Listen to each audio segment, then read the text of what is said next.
Nous commençons notre webinaire sur la e-santé. Bonjour à tout le monde, bienvenue et merci d'être là. Pour le moment, nous sommes une trentaine de personnes et ça continue à grimper. Voilà. Alors, le thème qui nous rassemble ce soir, il s'agit de faire un point sur les évolutions de la médecine et les évolutions du rapport à la santé sous l'effet des technologies numériques. Voilà. Et se poser un certain nombre de questions, d'abord de compréhension et des questions de type éthique. Je voudrais d'abord, en 2 minutes, vous dire qui nous sommes, d'où on parle, comme on dit d'habitude. Donc là, on parle physiquement de la conférence des évêques de France. Et là, vous voyez sur l'écran, pour ceux qui n'ont pas l'occasion de venir régulièrement, vous voyez le bâtiment dans lequel nous sommes, vu du côté jardin. Suivant. Voilà. La conférence des évêques de France est organisée en pôles. Il y a 6 pôles. Le pôle qui nous concerne, c'est celui dans lequel nous sommes, s'intitule Dialogue, bien commun et amitié sociale. Donc, son nom indique bien qu'il est consacré à la conversation avec globalement la société. Vous voyez qu'il y a un directeur de pôle, c'est Éric Mouterbe, tout en haut. Un évêque président de la commission de pôle, c'est la commission qui supervise le fonctionnement de ce pôle, c'est Monseigneur Denis Jachier. Et puis, vous avez verticalement les trois pavés grisés, dont celui de droite s'intitule Diaconie et solidarité. C'est celui dans lequel, donc il est dirigé par le père Yann Lelay, qui est ici, présent. Et qui inclut dans ses responsabilités les réseaux de santé, c'est-à-dire hôpitaux, EHPAD, etc. Vieillissement à domicile, tout ça. Voilà, donc Yann nous a accompagnés avec ses équipes dans la réflexion sur la e-santé. C'est donc un travail en quelque sorte en coopération avec ce groupe. Quant à nous, quand je dis nous, c'est Thierry Sergent et moi-même, nous sommes dans ce qu'on appelle les observatoires. Et les observatoires, c'est une création récente qui reprend des activités antérieures, mais une création en tant que telle. Il y a 5 observatoires. Celui qui nous intéresse ce soir, c'est l'observatoire Innovation et Société. Tu peux me... Alors, la mission du pôle Bien commun et Amitié sociale, qui inclut donc la mission de notre observatoire, c'est d'aider l'Église à mieux percevoir les attentes, les besoins de nos contemporains, les défis de notre société et de proposer de voir comment y répondre, d'essayer d'y répondre. Donc on voit bien que ça inclut tout ce qui est du domaine innovation et société, c'est-à-dire comment la société évolue sous les effets, les coups de boutoir parfois des innovations. Dans l'observatoire, il y a actuellement 4 pistes de travail, qu'on appelle des ateliers, 4 groupes de travail. Un sur le numérique et l'IA, qui est historiquement le premier, mais qui, avec l'explosion de l'IA actuellement, continue. Donc, c'est moi-même, Bernard Jaille-Lacombe, qui le pilote. Le groupe e-santé, qui a été créé il y a à peu près 3 ans, pour zoomer un peu plus sur ce que le numérique et l'IA produit sur la santé et la médecine. C'est Thierry Sergent qui s'en occupe, qui le pilote, et c'est lui qui va présenter donc l'étude qu'il a pilotée. Troisième groupe, qui est beaucoup plus récent, qui a à peine 1 an, c'est tout ce qui touche à l'utilisation des ressources naturelles et énergétiques, et toutes les conséquences que ça va avoir en matière écologique. Ça, c'est un groupe nouveau qui est piloté par... Enfin, nouveau, pas tout à fait, mais enfin, qui a en gros 1 an, qui est piloté par Arnaud Chaperon. On aura forcément un jour l'occasion d'en reparler. 4e groupe est dédié à la réflexion sur le travail. Comment évolue le travail? Quels sont les leviers qui le font bouger? Sous quelles actions, sous quelles contraintes il évolue en ce moment? Et c'est Marc Deluzet. Donc là, c'est une création aussi assez récente. C'est Marc Deluzet qui le pilote. On aura aussi forcément un jour ou l'autre l'occasion d'en parler. Dans un observatoire comme le nôtre, mais tous les observatoires, c'est le cas, ont un évêque référent. Pour nous, c'est Monseigneur Michel Dubost. Et puis, nous avons une assistante, Mireille Alexandre, et au passage, on peut la remercier. Je vous ai mis dessous l'adresse mail de notre observatoire. Et puis, nous avons une page sur le site internet de la CEF, sur lequel vous trouvez un certain nombre d'informations. Et peu à peu, il va s'enrichir de tout le travail qu'on fait et d'un certain nombre de notes, de remarques ou de comptes rendus que l'on peut faire. Donc voilà. Pour ce qui est des intervenants, j'ai dit qu'il y en aurait deux. Le premier intervenant sera Thierry Sergent, à peu près de l'ordre de 45 minutes, qui va nous parler de qu'est-ce qu'on entend par e-santé et quelles sont les questions que ça pose. Deuxième intervenant, c'est Yann Lelay, qui commentera et qui posera un certain nombre de questions, notamment par rapport à l'éthique et par rapport aussi à la foi chrétienne. Voilà, donc là, on y passera 15 à 20 minutes, pas plus. Je précise, je borne tout de suite, les exposés pour qu'on se garde un peu de temps pour répondre aux questions. Alors, les questions, on ne les prendra pas en direct. On a coupé tous vos micros. Ne cherchez pas à les allumer, ils sont coupés. Par contre, vous pouvez poser vos questions dans la rubrique conversation, ou chat, ça dépend, mais je pense que ça s'appelle conversation, si vous êtes tous sur Teams. Donc, vous nous envoyez des questions, vous envoyez des remarques, et on va les trier au fur et à mesure et on les traitera, on reviendra dessus en fin de réunion. Voilà, je crois que j'ai à peu près dit tout, si ce n'est qu'il y aura un fascicule qui sera disponible, qui est d'ores et déjà sous presse, si je puis dire. Il sera disponible sous forme papier et il sera diffusé sous forme de PDF aussi.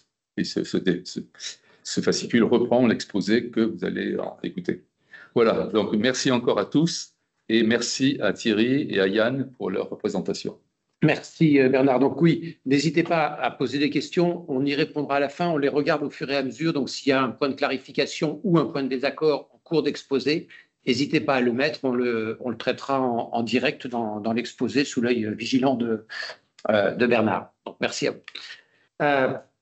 Oui, donc c'est un travail qui est issu d'un groupe qui s'est réuni un certain nombre de fois sur une durée assez longue, puisque Bernard le disait, on avait commencé il y a près de 3 ans.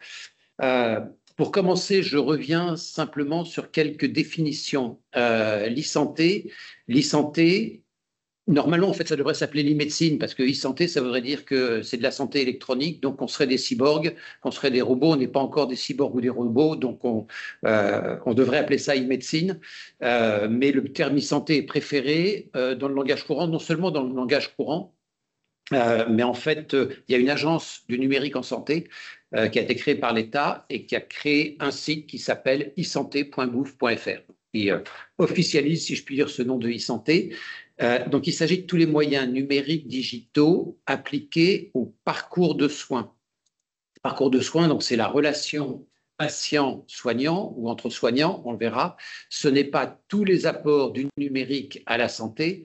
Et par exemple, qui est exclu là-dedans, c'est toute la recherche sur les médicaments. Évidemment, la recherche sur les médicaments utilise du numérique et on ne le prend pas en compte. Donc, c'est vraiment la relation dans le parcours de soins.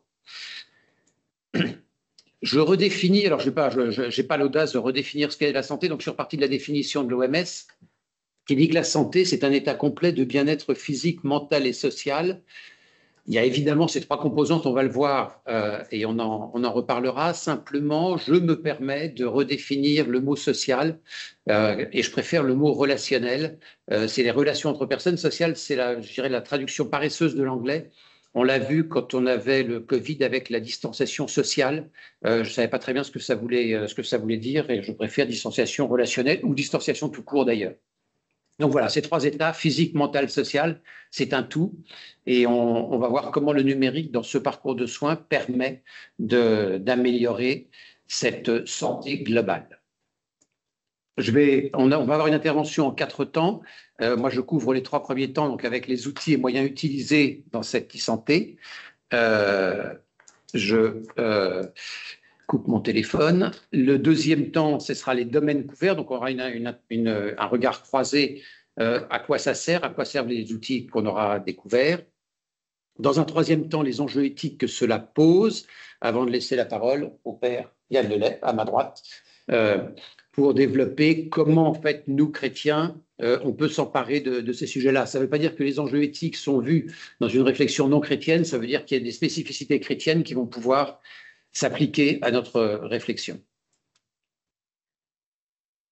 Les outils utilisés, donc tout ceci est plus détaillé dans le rapport. Il y a un rapport qui fait une trentaine de pages, mais de façon très synthétique, les outils utilisés sont de trois natures. On se connecte avec le numérique, on génère ou on utilise des datas, et il y a des logiciels qui viennent traiter ces datas.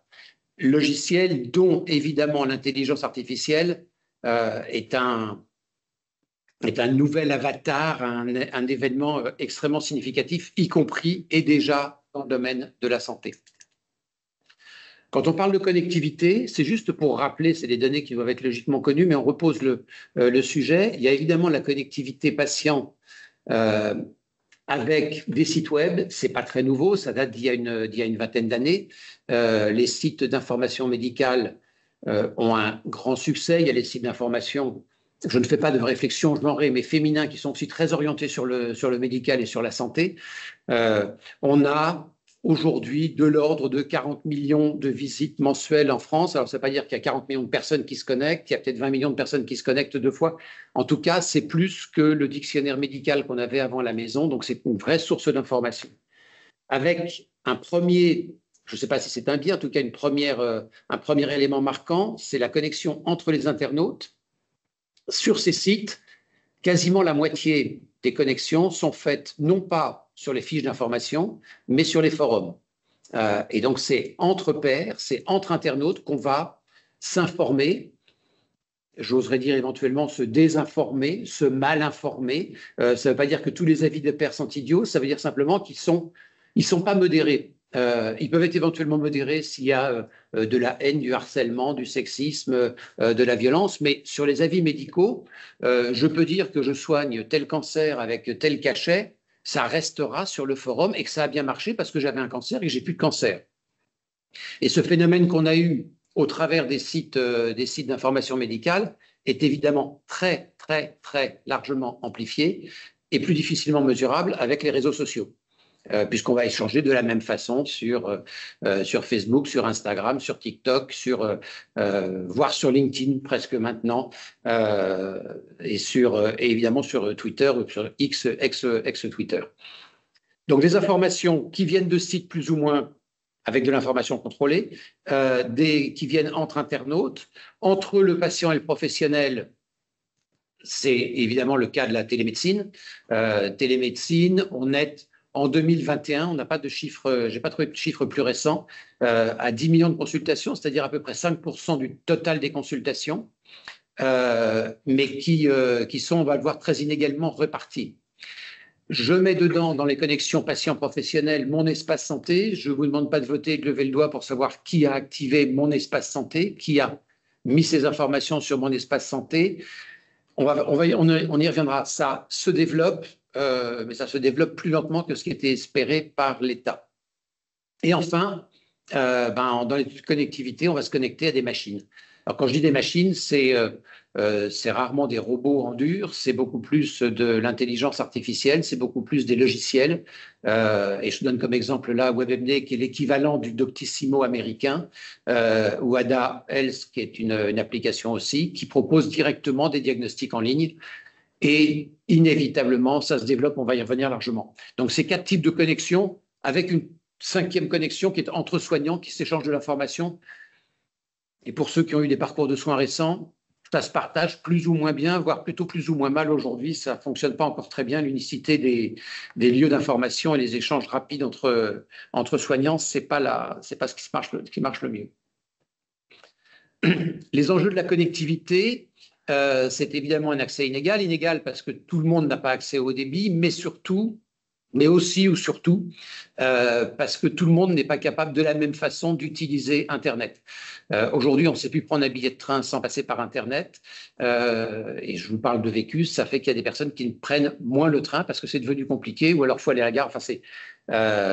Donc sur la santé, c'est pareil. Attention, ce qu'on appelle l'illectronisme, c'est-à-dire l'incapacité à utiliser les moyens électroniques, crée des exclus au-delà du fait que les zones ne soient pas nécessairement couvertes. J'en ai dit un mot, la fiabilité de l'information. La fiabilité de l'information, c'est peu ou pas modéré, c'est un enjeu de la connectivité. On reviendra sur l'accès brutal à l'information. Quand je pose une question sur mon état de santé ou exactement sur un diagnostic qui m'a été fait, ça me répond de façon brutale. Et enfin, la disparité des usages, je le disais, s'il y a 5% de consultations en moyenne, il y a 12% à Paris et 2% dans les zones rurales. Paris n'est pas le pire des déserts médicaux, même si ça devient un petit peu un désert médical sur les généralistes. Ça veut simplement dire que le cadre bobo a plus tendance à utiliser la consultation médicale en visio à 9 h le soir que la personne en province qui est pourtant dans un désert médical, mais qui va se déplacer, faire ses 20 km pour aller voir un médecin. Est-ce que c'est parce qu'il préfère le voir en chair et en os ou est-ce que c'est parce qu'il sait moins bien utiliser Internet? Il y a sans doute un mélange des deux. C'était pour la connectivité. Pour le rôle central des données, c'est évidemment fondamental avec les données de santé, ce qui est appelé données de santé dans le langage courant. Et il y a eu un avis du Conseil national d'éthique pilote pour le numérique sur l'enjeu des données de santé, comment est-ce qu'on les stocke, comment est-ce qu'on les protège. Mais les données de santé, c'est les données médicales. Aujourd'hui, au sens plus large, les données qui sont prises en compte dans le parcours de santé sont beaucoup plus larges que ça, et c'est d'abord et avant tout les données comportementales. Et donc, c'est l'activité physique, le sommeil, l'alimentation, le stress. Quand je dis le sommeil, moi j'adore les gens qui demandent le matin à leur smartphone, est-ce que j'ai bien dormi? Et c'est pas un rêve, j'en connais, j'en fréquente. Et alors, ils se disent, oui, ça va, j'ai bien dormi, je peux commencer ma journée. Il y a un corollaire à cette application qui est intéressant, c'est qu'en revanche, ils mettent leur réveil en disant que je dois être réveillé à 7 h, et leur réveil les réveille à n'importe quelle heure entre 6h30 et 7 h pour les réveiller dans un bon cycle du sommeil, ce qui est plus intelligent. Mais on voit comment toutes ces données, évidemment, servent au jour le jour. Quand je vois les gens courir le matin dans le parc, il y en a quand même 9 sur 10 qui ont leur smartphone sur le bord du bras pour compter leur nombre de pas, savoir s'ils sont fatigués, le nombre de calories qu'ils ont fait, etc. Et qui demandent à leur téléphone, est-ce que je suis fatigué? Et toutes ces données, elles remontent. Et on va voir, elles remontent chez quelques grands acteurs de la tech. Et puis les données descriptives, avec la principale des données descriptives aujourd'hui, qui est le génome, avec la facilité considérable qu'on a eue, l'évolution considérable qu'on a eue depuis des années sur la capacité à décrypter nos génomes, à adapter les traitements pour ça, voire éventuellement le faire de façon préventive. Je donnerai un ou deux exemples. Donc cette rupture majeure dans les données, c'est ces milliards de données collectées par Apple, Google. C'est quand même fantastique de se dire quelqu'un qui était là pour faire des ordinateurs, un autre qui était là pour faire des moteurs de recherche, un troisième qui était là pour créer du lien entre les personnes, le quatrième qui était là pour faire une librairie à l'origine et qui fait maintenant de la vente de tout. Tous ces gens-là deviennent des acteurs de santé. Donc, elles sont stockées chez ces gens, elles sont collectées par ces gens-là, elles sont stockées un petit peu, on essaye avec mon espace santé, en plus de ces gens-là, ou des applications comme Doctolib ou Apple. Et puis, on a vu, il y a aussi le décryptage du génome. Donc, c'est vraiment les trois ruptures majeures sur les données. Et sur la partie, dans les outils, sur la partie logicielle, donc logiciel et intelligence artificielle, si je pars du bas de mon graphique, logiciel, c'est les logiciels de gestion tels qu'on les connaissait, c'est-à-dire qu'on a des règles et des bases de connaissances pour l'aide à la décision. C'est par exemple les outils qui vont voir quelles sont les incompatibilités entre les médicaments. Puis on est passé à l'IA avec apprentissage. On va voir évidemment dans la radiologie. Et le dernier événement, mais qui n'est pas des moindres, l'IA générative. Donc dans les systèmes experts, j'en ai dit un mot. On va avoir, par exemple, la compatibilité médicamenteuse pour vérifier. C'est très compliqué de savoir si 2 médicaments ensemble, ça va bien. 3 médicaments, pourquoi pas. 10 médicaments, ça devient extrêmement compliqué. Et non seulement, si j'ai bien compris, je ne suis pas médecin et il y a des médecins qui nous écoutent, donc ils ont le droit de réagir dans le chat dès que je dis des bêtises, les médicaments, eux, ne sont pas testés, évidemment, avec toutes les combinaisons des médicaments. Donc, l'IA nous permettra d'en savoir plus, mais il y a déjà des logiciels qui permettent d'affiner la compatibilité entre les médicaments. Je mets dans les logiciels les aides au diagnostic qui ont existé. Ça a commencé avec le docteur Loïc Etienne qui participait au groupe, qui a créé le premier logiciel de diagnostic sur Minitel, où on commençait à rentrer des caractéristiques et avoir une proposition de diagnostic. Mais on verra, il y a aussi des tas d'autres outils beaucoup plus légers, des états de gestion des patients, de suivi des patients, comment est-ce que je suis mes prescriptions. Donc, c'est des petites applications, c'est des petits logiciels qui sont assez légers, qui sont d'ailleurs pas très chers et qui peuvent être extrêmement efficaces. Sur la partie IA en apprentissage, évidemment, il y a la radiologie. Une petite expérience récente que j'ai eue avec un ami qui a un cabinet de radiologie avec un grand nombre de radiologues. Lui a bêtement mon âge, c'est-à-dire plus de 65 ans, et il me dit, dans notre cabinet, toutes les radios passent par le logiciel. Et je regarde les radios et ensuite je regarde ce que m'a dit le logiciel. Et je lui ai dit, et les jeunes, ils font comment? Il dit, ben, eux, ils font le contraire. Eux, ils regardent le logiciel et après, et il a ajouté, j'espère, ensuite ils regardent la radio. Donc voilà, et aujourd'hui, on n'a pas le droit logiquement de délivrer une analyse de radio sans que ça passe par un professionnel. Ce n'est pas les outils, aussi performants soient-ils, qui peuvent le faire seuls. Est-ce que tu pourrais juste expliquer ce que tu entends par IA avec apprentissage? Il y a peut-être des gens qui ne comprennent pas forcément. Alors, l'IA avec apprentissage, c'est qu'on a donné à lire des dizaines, des centaines de milliers de radios à l'intelligence, à un outil d'intelligence artificielle, et sur ces dizaines ou centaines de milliers de radios, on a indiqué au système, sur celle-là, il y a un cancer du poumon, sur celle-là, il y a un cancer du sein, plus ou moins d'ailleurs en indiquant où c'était, donc c'est souple dans l'apprentissage, et grâce à cette éducation, cet apprentissage fait par l'homme, on a étiqueté les radios. Ensuite, le système peut en déduire que ça se rapproche de ça. Et donc, sur cette radio-là, je sais diagnostiquer un cancer du poumon ou un cancer du sein ou une fracture. Voilà. Et ensuite, on a l'IA générative. Alors, l'IA générative, tout le monde parle de ChatGPT. Ce n'est pas que ChatGPT, c'est Mistral, c'est Gemini, c'est Copilot, c'est Grok, enfin voilà, toutes les IA génératives qui permettent de répondre à toutes les questions. Il peut dire éventuellement, attention, je ne suis qu'une IA et je ne peux pas vous dire ça ou vous dire ça. Et souvent, quand on lui pose des questions en médecine, il répond. Et il dit, mais attention, il faut aller voir votre médecin, attention, ceci n'est qu'un avis, ne vous arrêtez pas à ce que je dis. Mais cela étant, il l'a dit, il l'a fort bien dit, il l'a longuement dit, et il a permis d'échanger, de reposer des questions et de faire un échange. Donc aujourd'hui, ça existe. Il permet aussi de rédiger des documents. Rédiger les documents, ça veut dire qu'aujourd'hui, Doctolib propose, quand vous rentrez dans un cabinet d'un médecin qui a Doctolib, le médecin peut vous dire, ça ne vous dérange pas si j'enregistre. Il met l'enregistrement en cours. Je ne suis pas sûr d'ailleurs qu'il le demande toujours, mais on va supposer qu'il le demande toujours. Et il dit, ça ne vous dérange pas, j'enregistre la consultation. À la fin de la consultation, il appuie sur un bouton et ChatGPT lui aura fait la synthèse et aura stocké dans son espace la synthèse de la consultation. Donc, il n'a pas à réécrire tout ce qu'il sait faire. On peut dire que ça lui permet, et c'est vrai, ça lui permet de se concentrer totalement sur l'écoute du patient. Il n'a pas à prendre des notes en même temps, c'est directement ChatGPT qui va faire la synthèse.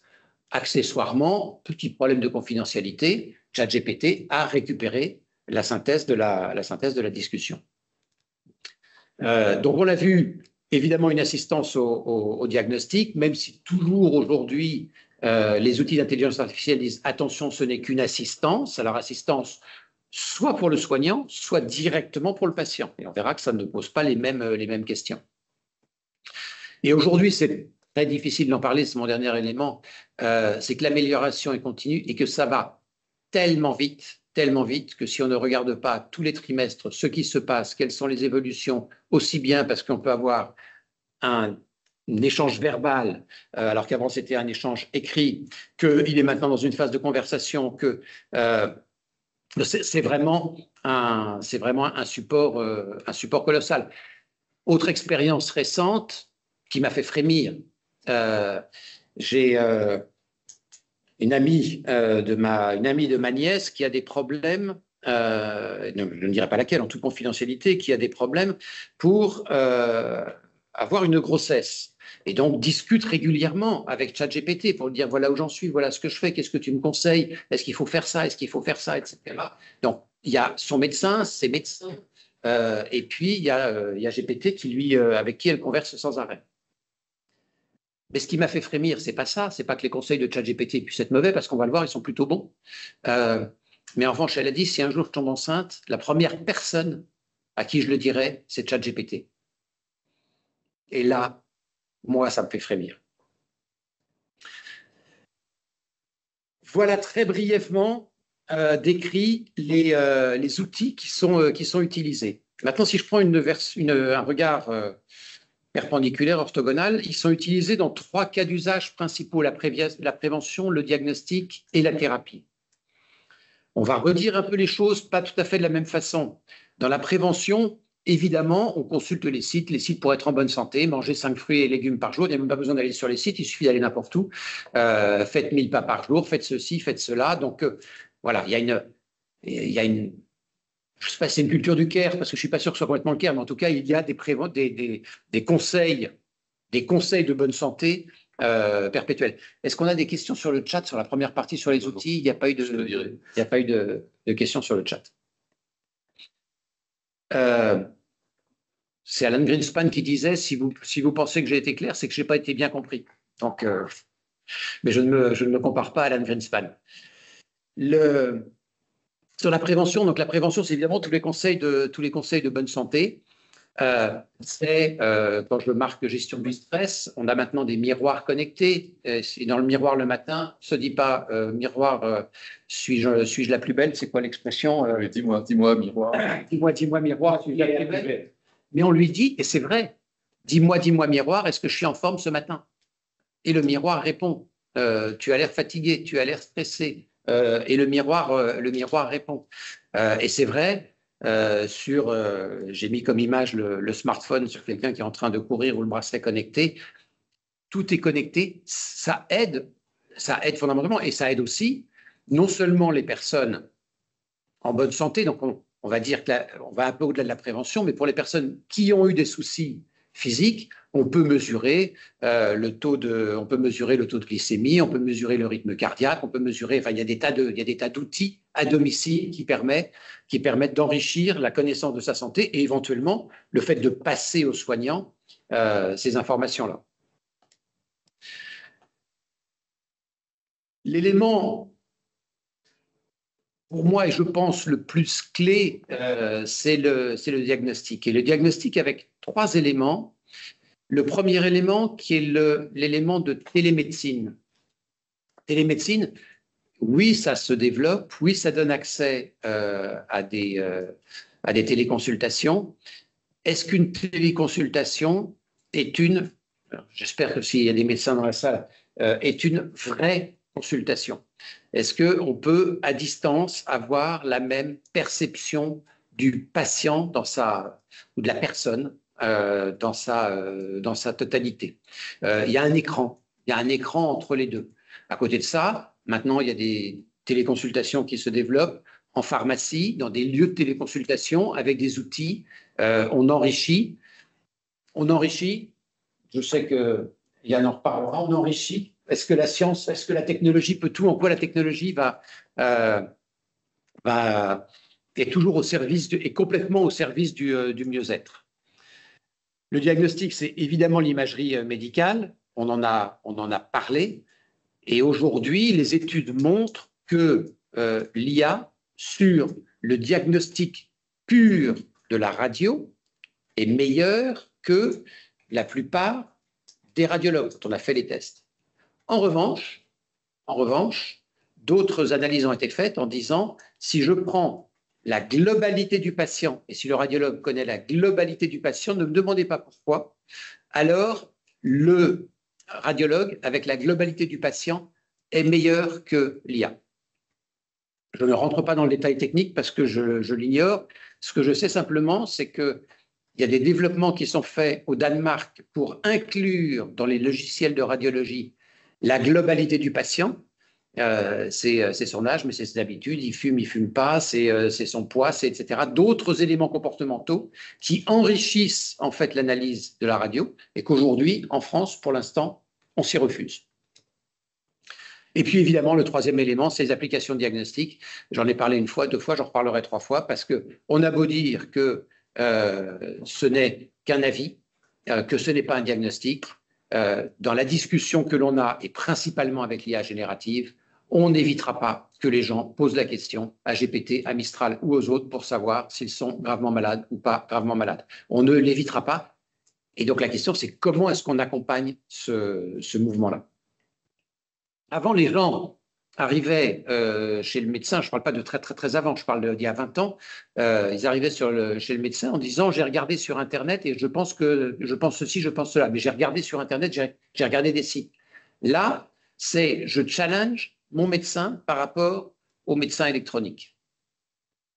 C'est une autre approche.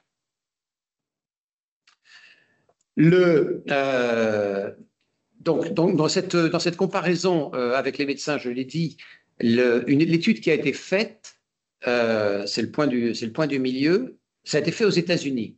Et ça remonte déjà à il y a 1 an. Donc, ce serait, entre guillemets, encore mieux ou encore... Enfin oui, encore mieux, il n'y a pas de raison de dire encore pire aujourd'hui. On a des téléconsultations en France, on n'a pas de consultation formelle par email, ce qu'ils ont aux États-Unis. J'envoie un email à mon médecin et mon médecin me répond. Donc j'envoie ma problématique, j'ai de la fièvre depuis 8 jours, c'est monté pendant 3 jours, ça a baissé, etc. J'ai mal à la gorge, qu'est-ce que vous en pensez? Et c'est le médecin qui répond par mail. Dans 80% des cas, quand on a comparé les réponses écrites à des questions écrites, dans 80% des cas, le contenu envoyé par GPT était meilleur que le contenu des médecins. Donc, médecin, ensuite, ça a été revu par d'autres médecins en disant oui, GPT avait plutôt raison. Mais dans 90% des cas, la réponse de GPT a été considérée comme plus empathique. Le docteur Étienne, avec qui on travaillait, nous disait de toutes les manières, il va falloir que les médecins réinvestissent. Ils n'ont jamais perdu la relation patient parce qu'il va rester l'empathie que n'auront jamais les logiciels. Sauf que, par écrit, évidemment, ce n'est pas plus compliqué pour GPT d'envoyer un mail de 30 lignes, alors que le médecin, quand il va répondre à la question « qu'est-ce que je dois faire ?» et l'avis du médecin, c'est « rester au lit, dans 3 jours, ça ira mieux », il n'a pas besoin d'écrire 30 lignes. Mais GPT, il écrit 30 lignes. GPT, il reprend la question. GPT, il reprend et il va mettre un petit mot sympathique à la fin. Ça ne lui coûte rien, ce n'est pas de l'empathie, mais c'est plus agréable à lire. Donc, c'est un point. Je ne suis pas dans le jugement. Il y a évidemment des côtés positifs. En tout cas, on est là pour regarder les points de vigilance quand on va parler des questions éthiques. C'est un point sur lequel il faut qu'on soit vigilant. L'autre point, évidemment, je l'avais un tout petit peu évoqué, c'est le séquençage ADN et le pronostic.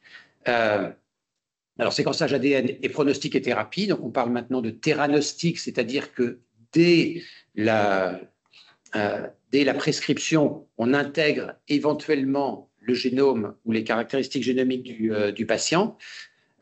Mais on l'a vu, je cite le cas d'Angelina Jolie, qui avait un risque de cancer du sein supérieur à la moyenne. C'est juste un risque du cancer du sein. C'est pas, certains gènes nous disent à 60 ans, de toutes les manières, vous développerez telle maladie neurodégénérative. C'est une horreur, et ça pose des questions éthiques absolument colossales. Là, on était simplement dans une probabilité supérieure. Et dans la probabilité supérieure, elle a dit, je ne prends pas ce risque supérieur, donc je procède à la double ablation en prévention. J'aurais dû mettre ça en prévention, on n'est plus tout à fait dans la prévention. Le diagnostic, donc très important, et après le diagnostic, on a la thérapie. Sur la thérapie, on a des choses très compliquées, et je passerai assez rapidement sur les choses très compliquées, c'est-à-dire qu'on a des robots, des implants cérébraux, tout ça est issu du numérique. Alors, j'ai dit que le numérique sur les médicaments, on ne le prenait pas en compte. Est-ce que le numérique sur les robots, sur les implants cérébraux, il faut le prendre en compte? On suit avec attention ce que fait Elon Musk. C'est pas qu'on l'aime, mais il en dit beaucoup et il en fait pas mal, même s'il en fait un peu moins que ce qu'il en dit. Il a quand même eu l'autorisation de mise sur le marché aux États-Unis pour ses implants cérébraux, non pas tel qu'on sait le faire aujourd'hui pour diminuer les symptômes d'une maladie de Parkinson, mais pour développer des capacités de télépathie, ou directement de transmission par la pensée d'ordre à un ordinateur. Donc, il le fait sur des patients tétraplégiques. Ça arrive. C'est l'homme augmenté. Est-ce que ça nous choque? Quelle est la limite?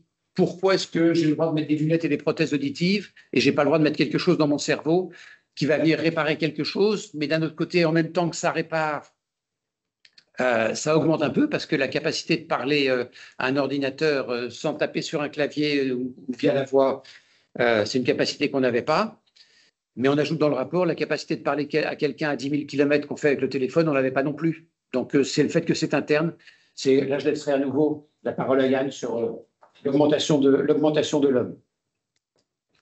Il y a des applications autres, rapidement, donc sur la réalité virtuelle. Je peux avoir un jumeau numérique, je peux former avec le numérique.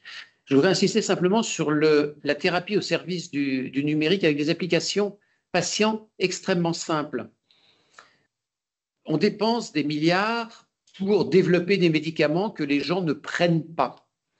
Le taux d'observance est absolument catastrophique, y compris pour des maladies chroniques. Et il y a des tests qui ont été faits sur là encore, je ne suis pas médecin, sur des diabètes de type XX, je ne rentre pas dans le détail. Et en fait, les gens ne prennent pas leur traitement. Et donc, il y a des développements d'applications qui servent simplement à faire en sorte que les gens soient incités à prendre leur traitement. Éventuellement, d'ailleurs, ça peut envoyer des alertes soit aux patients, soit aux soignants, et c'est extrêmement efficace. De la même façon, il y a des applications qui permettent de suivre l'état de santé du patient. Au lieu d'avoir une visite régulière suite à un cancer XXX, et on dit on se revoit tous les 6 mois, non, on demande à la personne d'indiquer son ressenti, ses troubles du sommeil, ses prises de poids, etc. Et à partir de son ressenti, ça permet de suivre beaucoup mieux l'évolution de sa maladie et donc d'agir et donc de mettre la visite de suivi au meilleur moment. Et il y a des tests qui ont été faits qui voient une amélioration très significative de l'espérance de vie suivie par ces applications. Plutôt que d'avoir donc des visites à intervalles réguliers, on implique le patient et le patient devient responsable de son évolution et de l'appel aux soignants. C'est des applications simples. Petit aparté, c'est tellement simple qu'il y a un problème de financement parce que ça coûte pas cher et on ne sait pas comment financer ces petits montants et les faire rembourser par la Sécu. Il y en a qui sont remboursés par la Sécu, mais la Sécu est un peu désarçonnée par rapport à cette application. Voilà les trois éléments: prévention, diagnostic, thérapie. On voit qu'il y a beaucoup d'applications. Je survole un peu.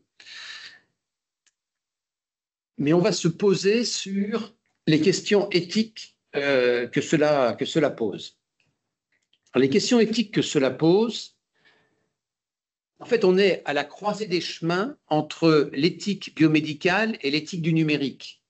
Il y a un Conseil national d'éthique du numérique qui a été créé, qui est aujourd'hui dirigé par Claude Kirchner. Oui. Et donc, qui a sorti un certain nombre d'éléments. Et je vous invite à voir ces rapports sur ce comité national d'éthique. Il y a vraiment des choses intéressantes. Et ils ont défini une approche éthique. Et ils l'ont comparé à l'éthique biomédicale il y a des comparaisons et des disparités.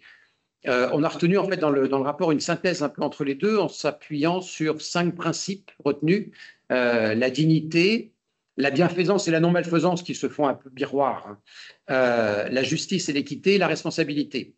Et donc voilà, je vous propose qu'on déroule. En fait, je vais dérouler 4 de ces 5 éléments pour voir ce que l'on peut en dire. Ce que l'on peut en dire sur la dignité du patient. Nous, ce qui nous a marqué, c'est que l'homme, plus on avance en e-santé, plus c'est électronique, plus c'est digital, plus on a tendance à réduire l'homme à sa description numérique. C'est évidemment la description du génome, mais ce n'est pas que le génome, c'est aussi ses habitudes alimentaires, ses habitudes comportementales, etc., etc., etc. On arrive à une machinisation de l'homme et donc une relation, pour l'instant c'est d'homme à machine, mais qui pourrait être de machine à machine et qui, de notre point de vue, met en jeu vraiment sa dignité, le rapport à l'homme en tant qu'homme. Si l'homme se réduit à des couches de silicium, c'est plus facile de le modifier, de le réduire ou je ne vais pas dire de le jeter à la poubelle parce que ce ne serait pas bien.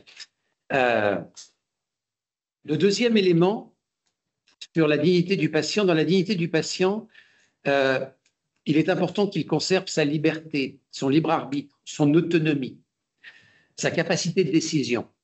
Or, ce que l'on voit principalement dans le domaine de la prévention, mais pas que, c'est qu'on va jouer en fait sur son autonomie. Petit à petit, on va lui inculquer des idées, comme dirait le philosophe Richard Virenque, à l'issue de son plein gré. Il ne s'en rendra même pas compte, mais on va avoir des risques d'avis pour son bien. Il est peut-être bien de devenir végane. Je ne suis pas sûr que les gens qui poussent le véganisme le fassent uniquement pour la bonne santé. Ils le font aussi peut-être dans la considération de l'animal, voire éventuellement de l'antispécisme, mais là je fais un projet d'intention. Et donc il y a une capacité, il y a une possibilité, parce que l'on est de plus en plus devant son écran, parce qu'on est de plus en plus assisté par des machines, à se voir manipulé par, accessoirement, les grands de la tech. Et on a vu que les grands de la tech, d'un point de vue éthique, sont tout sauf neutres. Et puis le troisième élément qui pourrait attenter à la dignité du patient, c'est à la fois qu'on puisse l'augmenter, on l'a vu éventuellement avec les implants, mais qu'on puisse aussi le normer, c'est-à-dire dire, et donc là il y a un rapport, il y a une discussion par rapport à la dignité, y compris dans le handicap. Quand on dit la bonne santé, c'est la bonne santé physique, mentale et relationnelle. Quid de la bonne santé physique d'une personne qui ne peut pas marcher? Est-ce qu'il a une bonne santé physique? Est-ce qu'on veut absolument le refaire marcher? Alors ça peut paraître évident. On le voit, entre autres, sur des gens qui sont atteints, sur les nourrissons atteints de surdité. On veut les faire entendre, on les remet dans une norme. Certains parents disent non, je ne veux pas, il fait partie du monde des sourds. J'ai encore une fois pas de jugement. Est-ce que l'on peut, comment est-ce qu'on gère la norme est-ce qu'on peut normer l'individu? Trois risques sur cette approche de la dignité du patient. Sur les risques de malfaisance, je passe sur les risques de bienfaisance. Il y a de la bienfaisance. Évidemment, l'e-santé apporte des bien-être. Autrement d'ailleurs, ça ne se développerait pas. Évidemment, l'e-santé est positive. Il y a des risques qui sont d'ailleurs liés purement à la bienfaisance qu'on développe un peu dans le rapport. Je passe directement au risque de malfaisance avec, pour moi, sans doute, le risque le plus important, qui est la dégradation dans la relation. La dégradation dans la relation, parce qu'une téléconsultation n'est pas une consultation, un échange de mails n'est pas un coup de téléphone n'est pas une visite. On est derrière notre écran. Est-ce que l'on peut, derrière à la fois ces machines et ces écrans qui font écran, avoir une bonne relation qui permet d'avoir une bonne santé? C'est-à-dire, est-ce qu'en proposant ces outils pour améliorer la santé, on n'est pas de fait en train de mettre en danger, en risque la santé? Le deuxième élément qui me paraît moins grave, j'en ai parlé, c'est les fausses informations, donc la diffusion d'opinions ou d'idéologies. Ça existe. On parle beaucoup des fake news. Là, je ne suis pas sur les fake news. Quand quelqu'un partage sur un forum, sur un réseau, le fait qu'il avait telle maladie, il a pris telle poudre de perlimpinpin et il est guéri, c'est factuel. Ce n'est pas une fausse information. c'est une vraie information. Qu'est-ce que je fais de cette vraie information? Et il y a un vrai risque là-dessus. Et puis le dernier risque de malfaisance, c'est l'erreur de diagnostic. Alors je pense principalement à l'erreur de diagnostic qui est liée aux algorithmes qui sont imparfaits. Et je ne suis pas sûr que ce soit un... Je le mets en risque éthique. Et je ne suis pas sûr qu'il y ait un risque éthique parce que ce n'est pas seul, une des caractéristiques de l'homme, c'est qu'il est imparfait, c'est qu'il fait des erreurs. Si GPT fait moins d'erreurs que l'homme, est-ce que ce n'est pas ce qui le rend humain? Là, je vais me faire assassiner. Mais c'est peut-être... Est-ce qu'on doit l'accepter? Est-ce qu'on ne doit pas l'accepter? Est-ce qu'on doit éradiquer les erreurs? Est-ce qu'on doit considérer que lui n'a pas droit à l'erreur alors que les autres ont droit à l'erreur? En tout cas, il y a un risque qui se pose là sur les erreurs, sachant que on est l'IAG, l'intelligence artificielle générative, n'est qu'un outil statistique, ce n'est pas un outil de connaissance et de vérité absolue.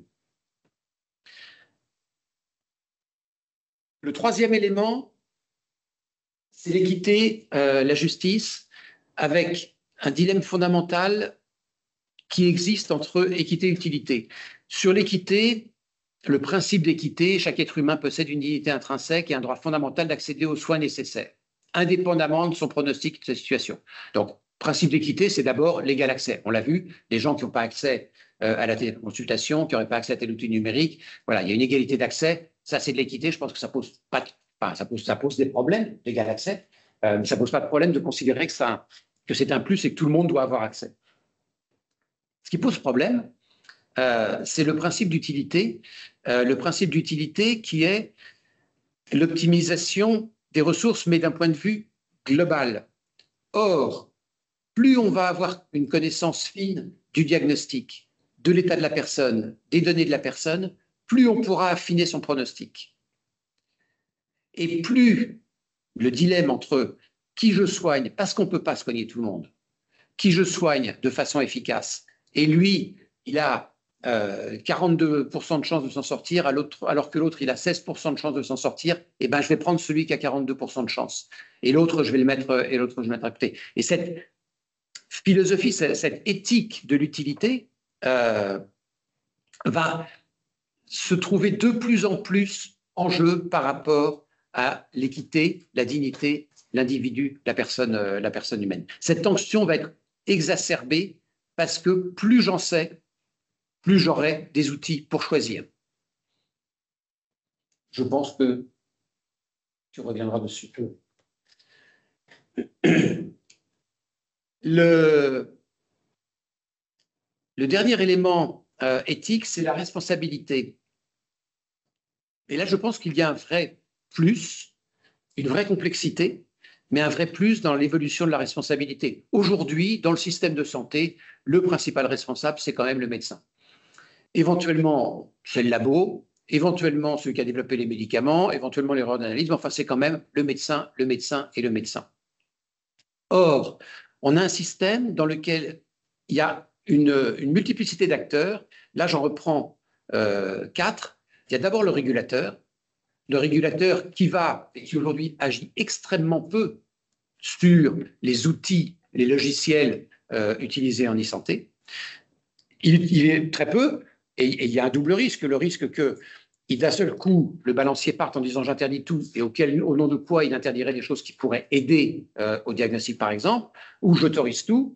Donc, pour lui, il y a une responsabilité qui n'est pas facile à prendre. Il y a évidemment les soignants qui ne vont pas s'abriter derrière les résultats de l'IA, mais c'est eux qui vont assumer les décisions. Les concepteurs d'outils, donc les concepteurs d'outils, c'est les développeurs d'intelligence artificielle, mais de tous les logiciels qu'il y a. Et je l'ai mis sur le côté, peut-être qu'on aurait dû le mettre au cœur, et le patient. Le patient qui va avoir de plus en plus de responsabilités parce qu'il va avoir accès à de plus en plus d'outils. Des outils de partage d'informations. Quand il met sur un forum quelque chose, il est responsable de ce qu'il met sur le forum.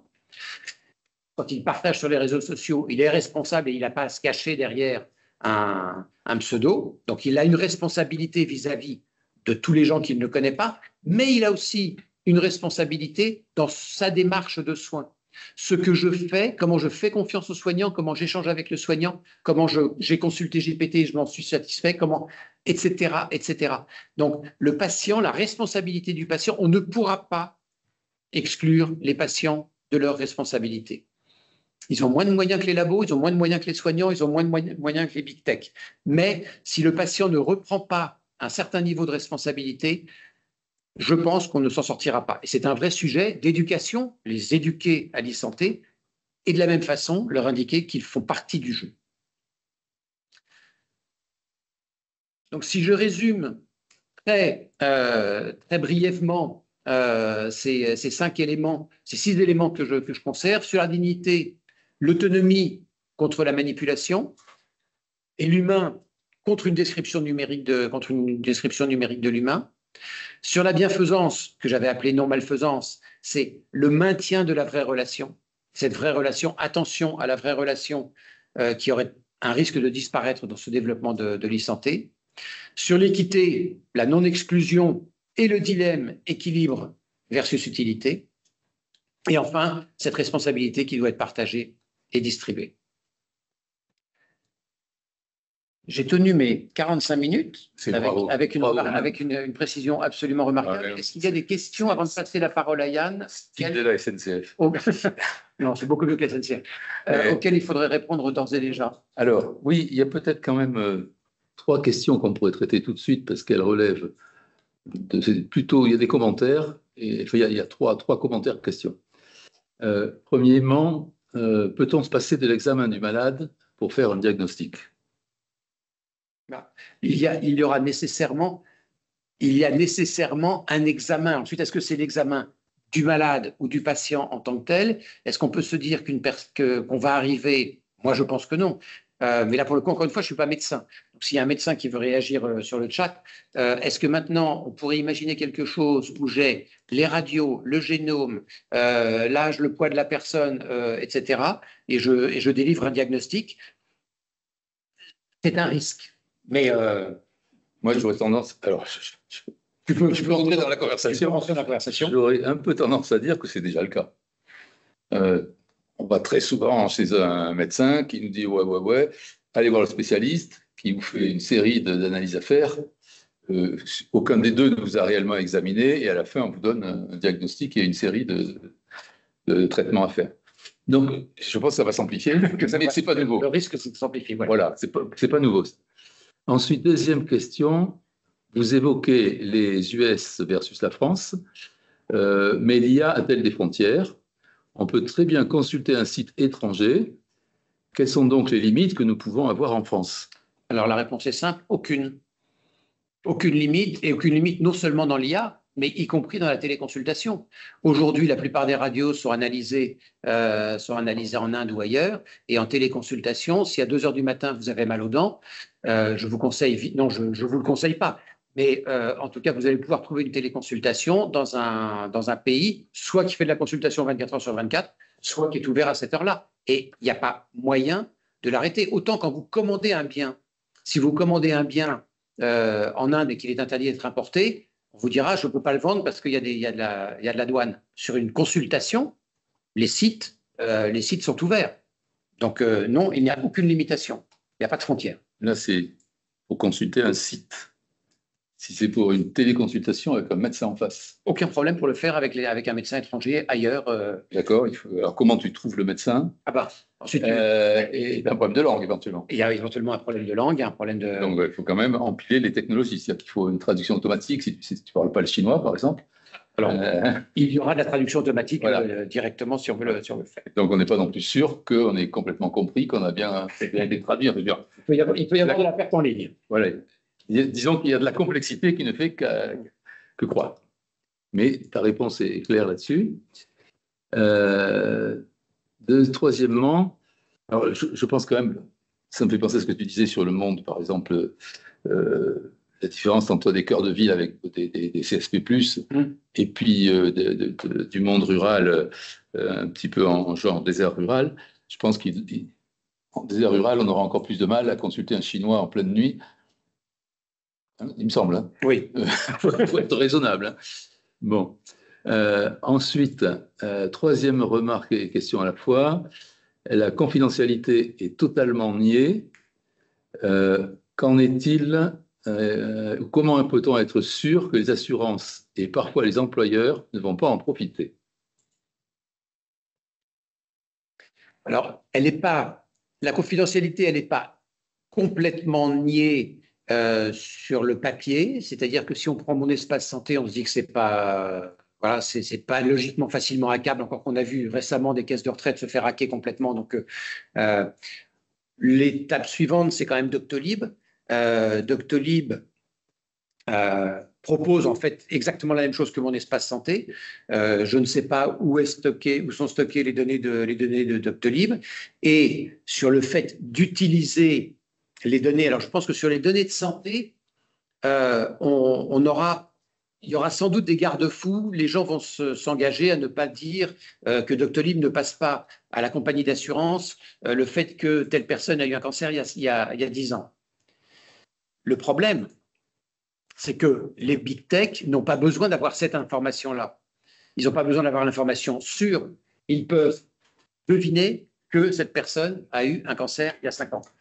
Donc, et ça, ces informations qui ne sont pas une note sociale, mais une note médicale, celles-là, on en revient aux États-Unis ou à la Corée du Sud, bien évidemment, ont tendance à passer chez les assureurs et chez les financiers. C'est quelque chose qui est surveillé de près, c'est tout ce qu'on peut dire. Mais je ne suis pas du tout sûr que les frontières soient totalement étanches.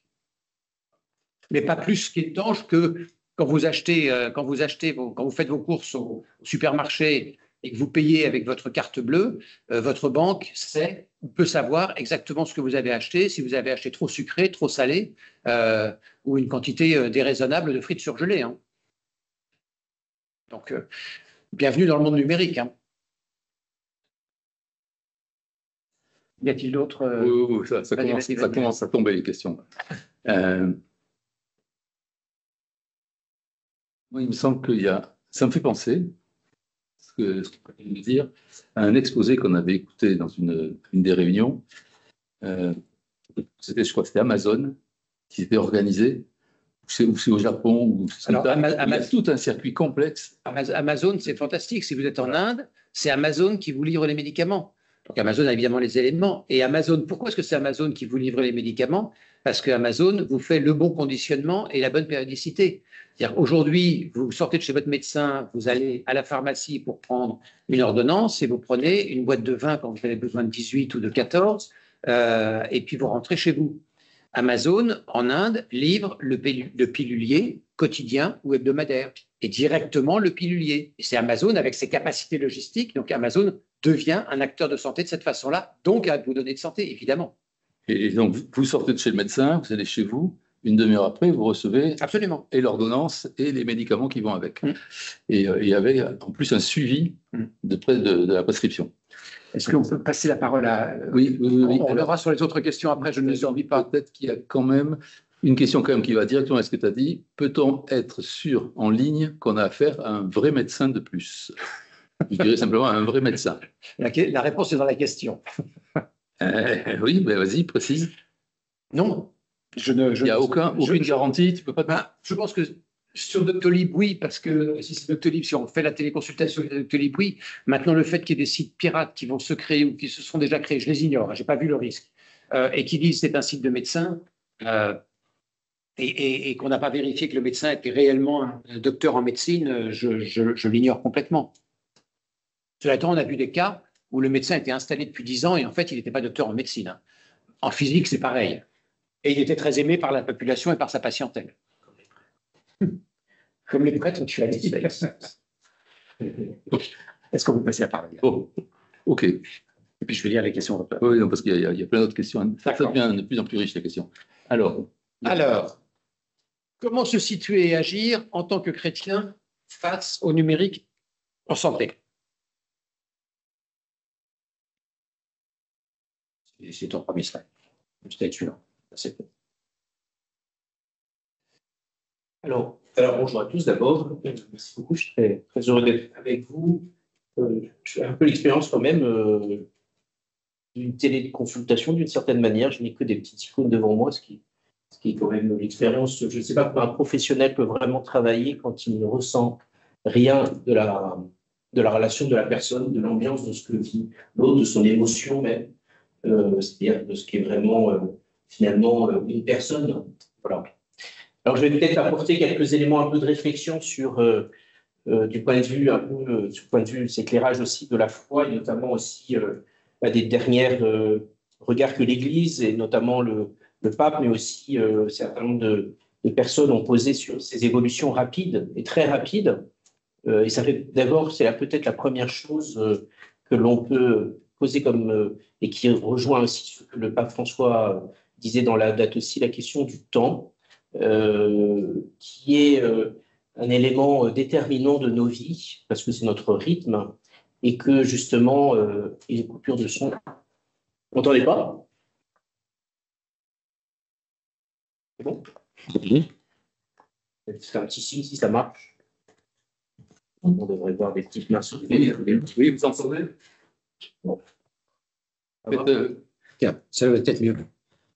Oui. Et Eric Mouter, qui est avec nous aussi, là, me fait signe que c'est bon. Voilà.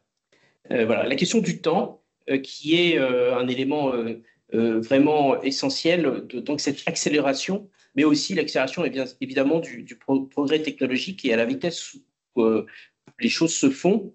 Et simplement déjà se dire que cette rapidité du progrès n'est jamais accompagnée par une rapidité de la réflexion et la capacité finalement à discerner, non pas que ça soit complètement inapproprié, mais ça peut l'être de temps en temps, mais en tout cas de savoir ce qu'on en fait de ce progrès.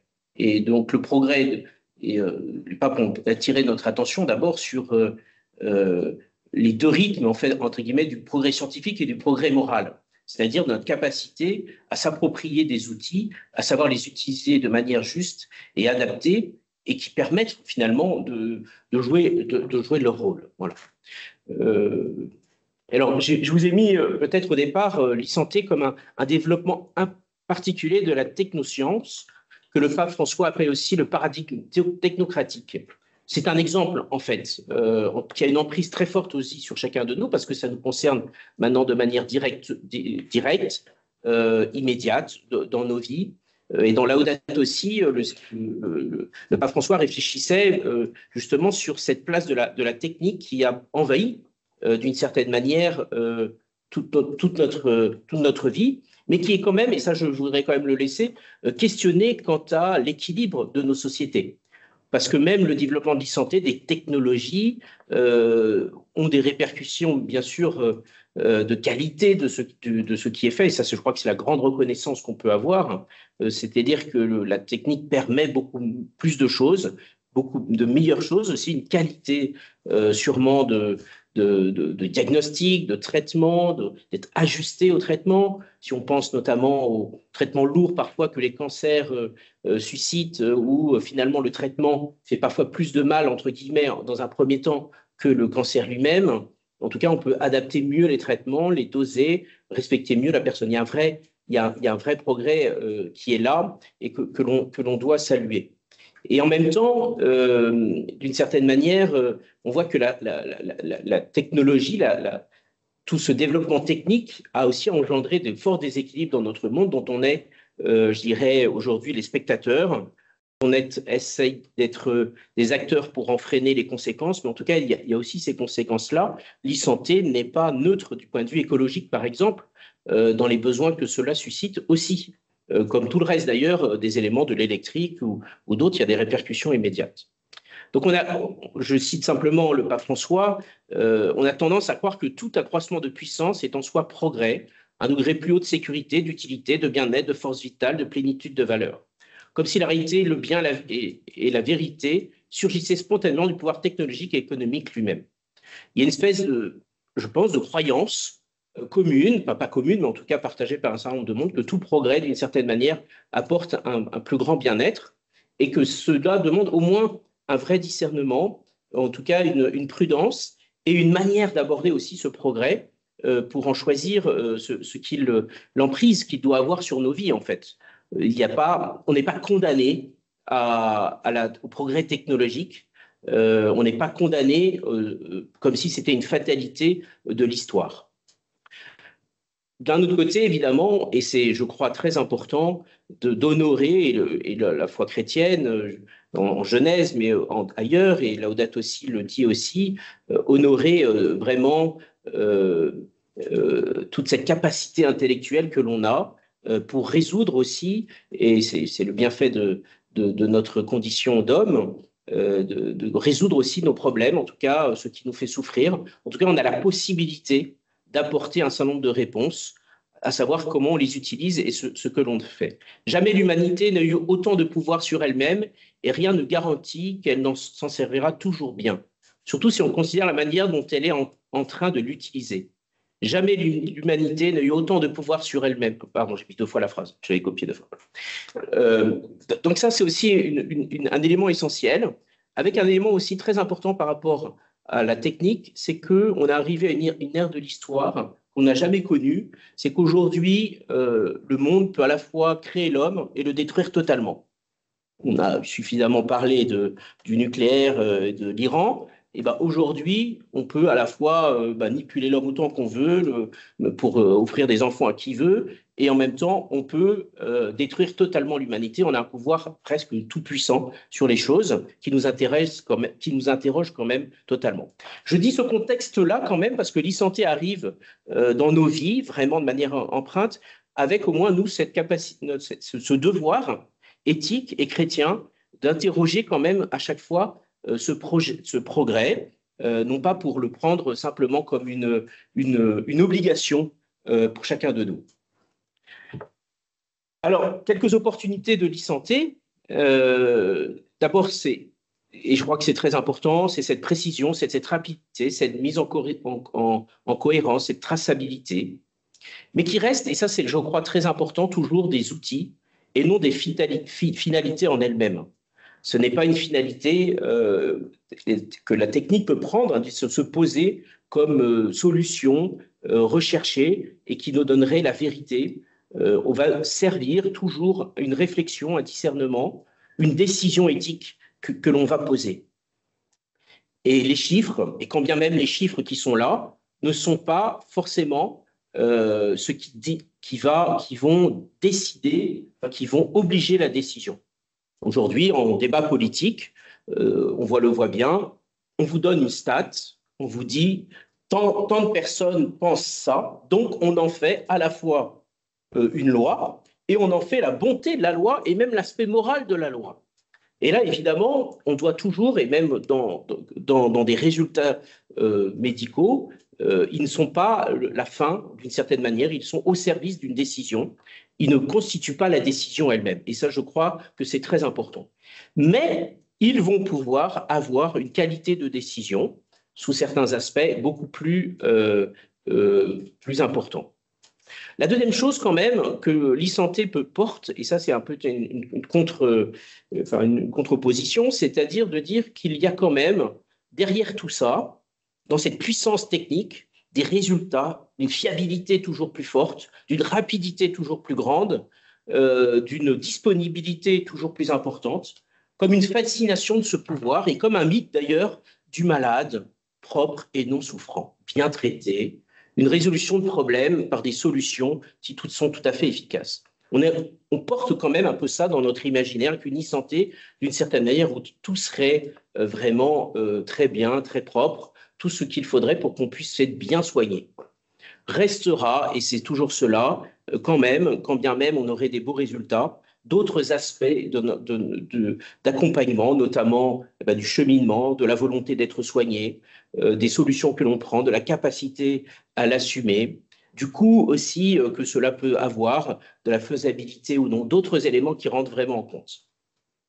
D'une certaine manière, à travers ça, l'e-santé peut nous amener d'une certaine manière, par l'aspect de dataisation de la personne et du malade, à créer une espèce on en parlait avec Thierry, une espèce de nouvel écran intermédiaire dans la relation du médecin au patient, où il y a une objectivisation du patient et une perte de la subjectivité finalement, de ce qu'il est réellement, de ce qu'il veut, même si bien sûr on a commencé à codifier toute cette relation patient-médecin, mais plus la technique aura et toutes ces capacités de data, de traitement des choses, enfin de toutes ces données, on pourrait arriver vraiment à finalement objectiver et à rendre d'une certaine manière indolore le médecin, le patient devant le soignant.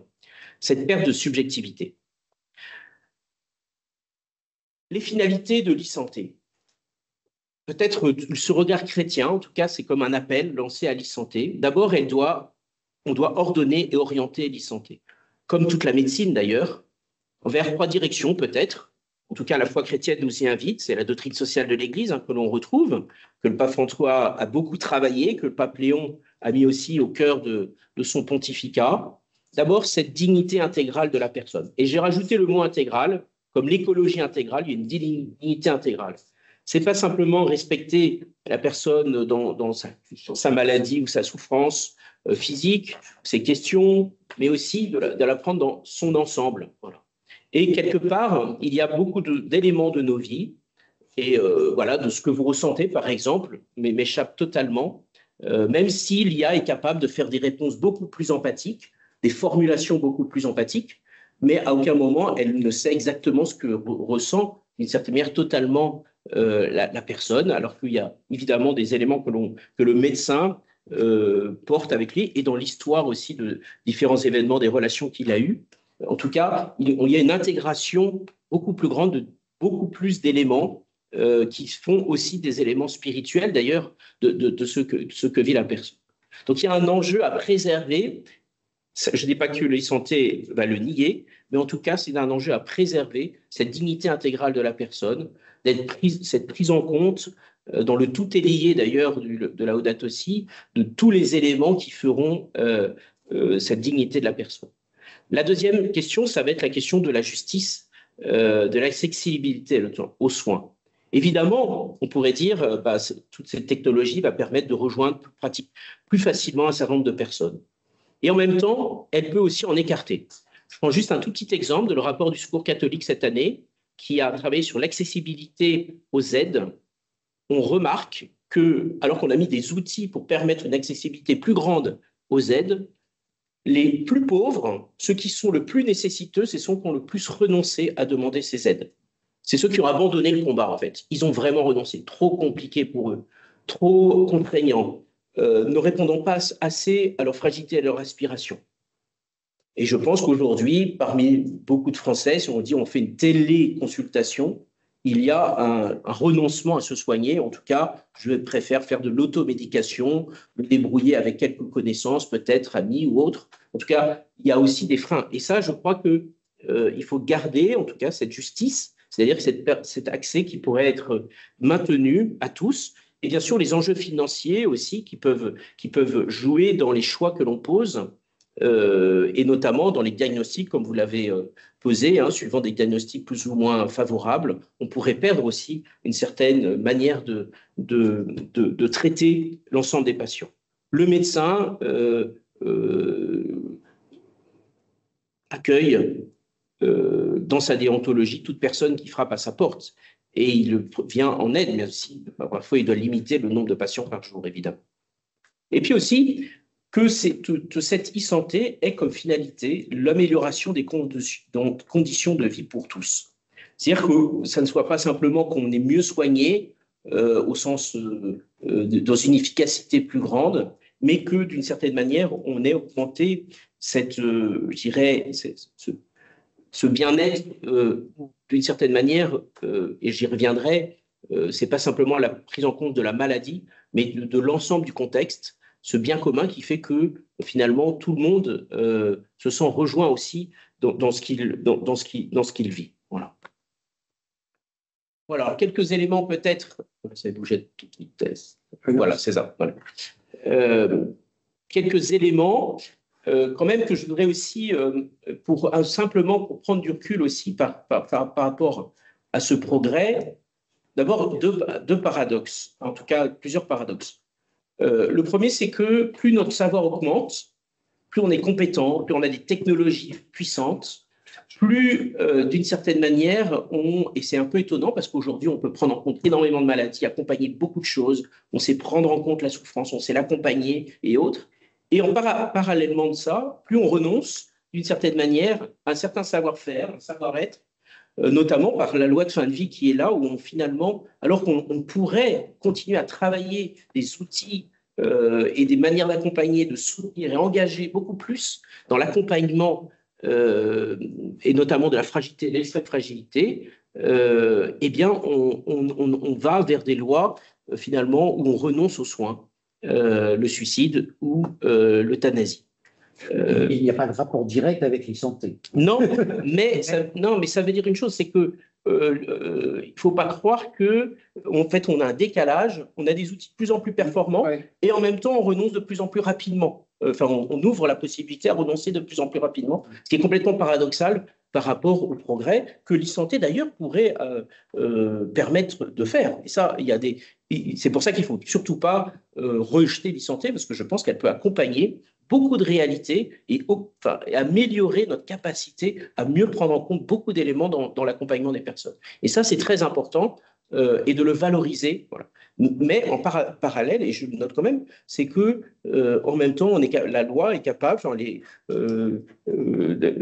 politiques, la société pourrait renoncer finalement à tous ces progrès-là en apportant des lois qui ne permettent pas de le vivre.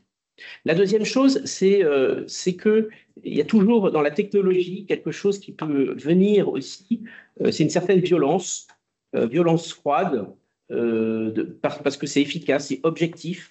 On peut se retrouver seul aussi, assez seul face à un certain nombre d'éléments, dans ce dialogue personnel, dans cette présence même. Vous savez, face à un malade, la simple présence, il y a des éléments essentiels du regard, d'écoute, de silence qui marquent un accompagnement et qui permettent de sortir les gens d'une solitude. On peut engendrer quand même, face à une technologie certes très efficace, très rapide, très puissante, une certaine solitude, voire avoir des effets sur la santé mentale aussi des gens, s'ils n'ont plus de médecin devant eux, qui est très important. Oui, et c'est un élément moi, que je voulais citer, qui est cité dans le rapport. C'est même s'il y a un médecin en face et que le médecin donne une information, dans l'échange avec le médecin ne peut pas nécessairement donner un pronostic s'il est très défavorable, etc. La personne rentre seule chez elle, et seule chez elle, elle va quand même interroger un site médical ou une intelligence artificielle, peu importe, et si elle rentre sans l'information de façon totalement objective, elle aura une réponse d'une extrême froideur. J'ai telle pathologie, et l'ordinateur va lui répondre oui, espérance de vie à 3 ans, 5%. C'est ce que j'appelais l'accès brutal à l'information. Ça peut être d'une violence absolue. Donc il y a des effets quand même qu'on doit prendre en compte de manière importante. Et je ne parle même pas, je pense, de toute cette dimension spirituelle qui fonde. Alors, si peut-être, d'une certaine manière, on quantifiait la capacité à soigner les gens, et bien sûr, les traitements vont jouer un rôle très important, la prévention, le diagnostic, tout ça. Mais on sait que quelqu'un, face à une maladie, sa santé spirituelle, si je dois parler comme ça, son espérance, sa capacité à choisir de vivre est plus déterminante que parfois même le traitement lui-même. Et ces aspects-là, on ne peut pas le mettre en algorithme, on ne peut pas non plus le déléguer à des outils d'IA, tient au cœur, je dirais, et alors, pour nous aussi, comme chrétiens, dans cet accompagnement, dans cette présence, dans ce respect et aussi dans ce que, comme nourriture spirituelle, on porte. L'autre aspect, et ça c'est très important de se le dire, c'est que plus la technique avance, plus elle est puissante, plus le rôle de l'homme est nécessaire et indispensable. Contrairement à ce qu'on pense, plus il y a de technique, plus il y a de savoir-faire, plus il y a de maîtrise, plus l'outil est puissant, et c'est vrai avec l'IA, plus l'intervention humaine va être déterminante, où la responsabilité, où je dirais la maîtrise des choses est vraiment importante. Et ça, je crois que c'est vraiment aussi un travail très important. D'une certaine manière, c'est appelé à redorer encore plus le travail des médecins ou des soignants, des infirmières d'ailleurs, des aides-soignants pour certains aspects aussi. En tout cas, tous ceux qui vont accompagner la personne souffrante, le rôle va être encore plus important. Donc, il faut absolument sortir de l'idée que la machine ou la technologie va remplacer l'homme. Au contraire, d'une certaine manière, elle exige de l'homme un engagement et une présence beaucoup plus forte. En tout cas, si elle n'est pas sollicitée, si elle n'est pas honorée, si elle n'est pas finalement mise en œuvre, alors là, pour le coup, on s'expose je dirais, à des écarts et à des dérapages et une violence aussi qui n'est pas digne. La dernière chose que je voudrais dire quand même aussi… Ça veut dire que la paresse va devenir un méchant péché. Alors, c'est pas une question de paresse, c'est une question de se sentir… Parce que comme la technologie est tellement puissante qu'on peut se dire, ah ben moi, je ne peux pas penser… D'ailleurs, on dit l'IA fait beaucoup mieux que moi. Bah, ça dépend sur quoi. Oui, pour peut-être faire une synthèse en moins de temps d'un compte-rendu, oui, c'est sûr. Je pense que personne n'écrit aussi vite qu'une IA pour faire un compte-rendu de réunion. Ça, c'est pas possible. Encore, il faut le mais qu'est-ce que le compte-rendu? Quelle est la finalité du compte-rendu? Qu'est-ce que je veux lui donner? Voilà. Enfin, les aspects. Et puis aussi, finalement, comment je traite ce compte-rendu et voilà, comment j'oriente les choses, ça, c'est un autre aspect. Alors, bien sûr, il y aura des capacités de plus en plus grandes, mais tout de même, l'homme, dans cette augmentation technologique, et surtout dans le soin, le médecin, le soignant, quelque part, devient encore plus déterminant dans ce dispositif. Ce l'est d'autant plus, et ça c'est très important, dans le temps et l'accompagnement de l'annonce d'une maladie, par exemple, du diagnostic.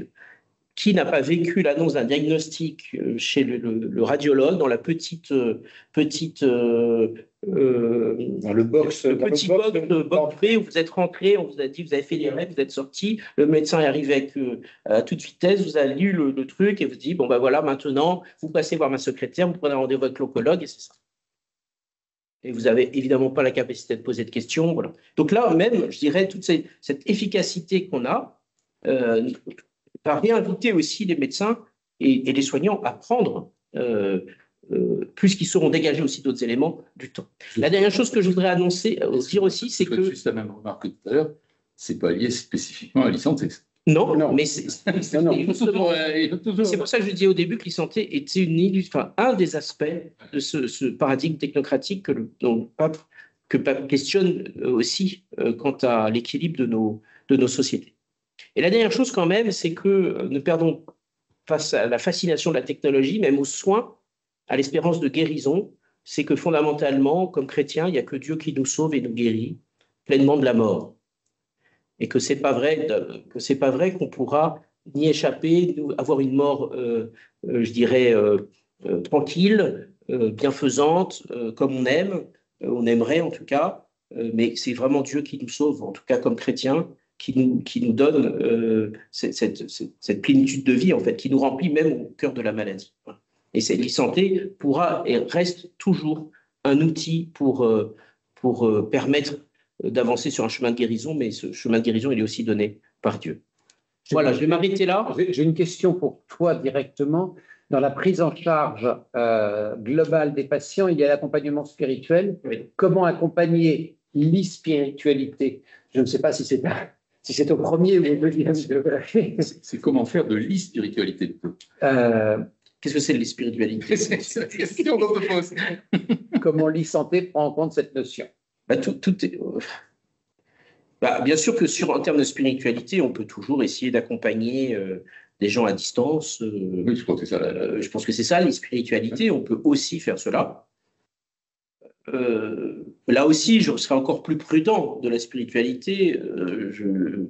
Étant dans une maison qui sait ce que c'est que les abus, je ne me laisserai pas mener par ni une IA, ni même à distance par des personnes que je ne connais pas, en tout cas à qui je n'ai pas de contact, de référence. Je serai très très prudent de me lancer dans ce genre d'opération. Mais ce que j'entends dans la question, voire la suggestion, c'est vrai qu'il n'y a aujourd'hui pas ou peu, mais il y a peut-être de lien entre, si je prends simplement les sites Ma Bonne Santé et les sites spirituels. C'est-à-dire que Ma Bonne Santé, elle est physique, mentale, éventuellement relationnelle. Je ne suis pas très sûr, surtout physique et mentale sur ce site-là. Ce serait peut-être un endroit ou aller prêcher, mon père, bien sûr, ou mettre de la spiritualité. Comme je suis gardien du temps et que on avait dit qu'on s'arrêtait à 19 On a 5 minutes. À 19h, il nous reste 5 minutes. La dernière question, c'est est-ce que les jeunes générations de soignants qui baignent dans le numérique et toutes ces applications technologiques ne risquent pas de fuir leurs responsabilités humaines et de perdre en empathie? Alors moi sur ce qu'on a pu suivre dans la partie cursus de formation et les jeunes soignants, oui, les jeunes soignants baignent là-dedans. Et en fait, bizarrement, ils baignent là-dedans et en même temps, la formation a toujours, c'est pas 6 mois de retard, la formation a toujours 2 ou 3 ans de retard. Donc, pour réussir à les former, non seulement à les former à ces outils-là, mais au-delà, les former à l'utilisation éthique de ces outils-là, à les former à en quoi ma relation au patient va changer compte tenu de l'évolution des techniques. Je vais prendre un autre domaine qui m'est cher parce que j'y suis un peu actif. Je veux parler des soins palliatifs. On faisait le point récemment. Un cursus aujourd'hui normal de médecin hors spécialisation soins palliatifs, que ce soit un médecin généraliste ou un oncologue, sur 10 ans de médecine, il aura 6 heures de formation en soins palliatifs. Je pense qu'on est de même nature. Comment est-ce qu'on va réussir à faire évoluer de façon indispensable, en fait, l'éducation, la formation des médecins, à la fois aux outils, mais aussi, oserais-je dire le mot, aux humanités. Ces outils ne sont qu'un outil. Et la fin de la question, c'est fuir leur responsabilité humaine. La responsabilité, je pense qu'on va assez bien leur inculquer, et de perdre en empathie. Justement, les sujets d'empathie, mais qui ne sont pas nouveaux. Je vais peut-être choquer des participants. N'hésitez pas à réagir en m'insultant sur le chat. Les sujets en empathie sur certains spécialistes ne sont pas nouveaux. Ils se posent moins chez les généralistes que plus on va en spécialité, plus on est éloigné, plus on va en l'utilisation de machines, plus on est éloigné d'une démarche empathique. Je voudrais bien revenir sur la question qui était appelée la e-spiritualité. Parce qu'en fait, on peut faire un parallèle entre le fait que des personnes malades soient suivies à distance ou soient même à l'hôpital, mais n'aient pas accès aux informations. Elles sont traitées un peu comme des formes d'objets, on leur applique des soins. Et puis, les visiteurs spirituels, aumôniers au sens hospitalier ou aumôniers au sens prêtre, ne puissent pas les voir ou les voient de moins en moins. Et on pourrait avoir la tentation, là aussi, de garder le contact à distance. Hein. Et donc, c'est le soin du corps et le soin mental, le soin aussi de l'âme et de l'esprit, il peut avoir la même problématique, c'est-à-dire de patients que l'on voit à travers des moyens technologiques, mais il n'y a plus la relation directe avec le patient. Et là, je crois qu'il y a un risque véritable. C'est pour ça qu'on réfléchit beaucoup, alors d'abord à préserver, parce que ce n'est pas toujours simple, les pressions sont fortes, tout le réseau d'aumônerie dans les hôpitaux, d'accès aux chambres, d'être informé des demandes, c'est pas toujours, il y a des très bonnes coopérations, mais on sent qu'il y a un contexte quand même qui est sur la laïcité qui n'est pas évident, et aussi les enjeux de la densité du travail des soignants.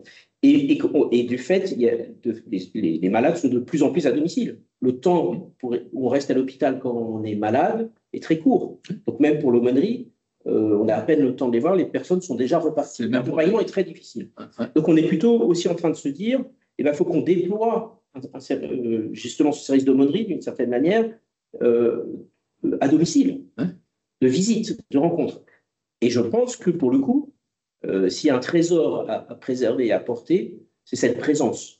La relation directe. Cette relation, et que l'Église, parce que voilà, comme on ne fait pas l'IMES, sauf à distance, mais on sait bien que on n'est pas là à célébrer ensemble et que il nous manque vraiment cette dimension-là. Et c'est très important. Et tout ce travail des aumôniers, des visiteurs, de tous ceux qui sont engagés est fondamental. Mais en redéployant aussi des hôpitaux, mais aussi le déploiement dans les établissements privés, EHPAD, qui existent déjà, mais qui font encore plus accentuer, et à domicile. parce que le maintien à domicile aussi des personnes âgées, par exemple, fait que notre présence est aussi doit se déployer à cet endroit. On voit bien une forme de contradiction entre la possibilité de soigner à distance, de suivre les gens à distance et de les isoler un peu plus, et en même temps, surtout, ne pas les isoler au plan spirituel ou au plan relationnel. Le développement de la technologie exige une présence plus forte de l'homme. Voilà. C'est un peu particulier. Ça illustre ça. C'est un peu original, mais en fait, je crois que c'est ça qui ça illustre ça. Si on est prêt à jouer le jeu, en fait. Voilà. Ou alors. Eh ben, merci pour cette parole de conclusion. Le rapport complet, on avait mis est disponible, il sera disponible dans les jours qui viennent. Si vous allez sur le site de la CEF, donc qui est Église catholique, c'est cef.fr, ça fonctionne. Donc, s'engager dans la société, il y a un onglet innovation et technologie. Voilà, donc n'hésitez pas à le télécharger et on est à votre disposition si vous avez, au-delà de cette présentation, des questions, des remarques, des souhaits de diffusion, etc., etc. N'hésitez pas à nous contacter. Grand merci de votre présence attentive. Alors silencieuse parce qu'on avait coupé les micros, donc ça c'est facile. Mais oui, enfin, en tout cas, vous êtes toujours plus de 40, ce qui est pas mal. On va les ouvrir. Là, oui, on pourrait ouvrir le micro, mais on peut ouvrir le micro pour se dire au revoir. Non, on peut ouvrir le micro pour se dire au revoir. Je ne peux pas ouvrir les micros parce que moi, je n'ai pas l'accès. C'est malheureusement compliqué. On ne peut malheureusement pas ouvrir les micros. On est désolé. Bon, mais écoutez, au revoir. On se dit au revoir comme ça. Et puis, bonne suite. On aura certainement l'occasion de vous proposer d'autres webinaires sur des sujets analogues, sur d'autres sujets liés au numérique, aux ressources, etc. Voilà. Merci. Merci à vous. Au revoir. Au revoir.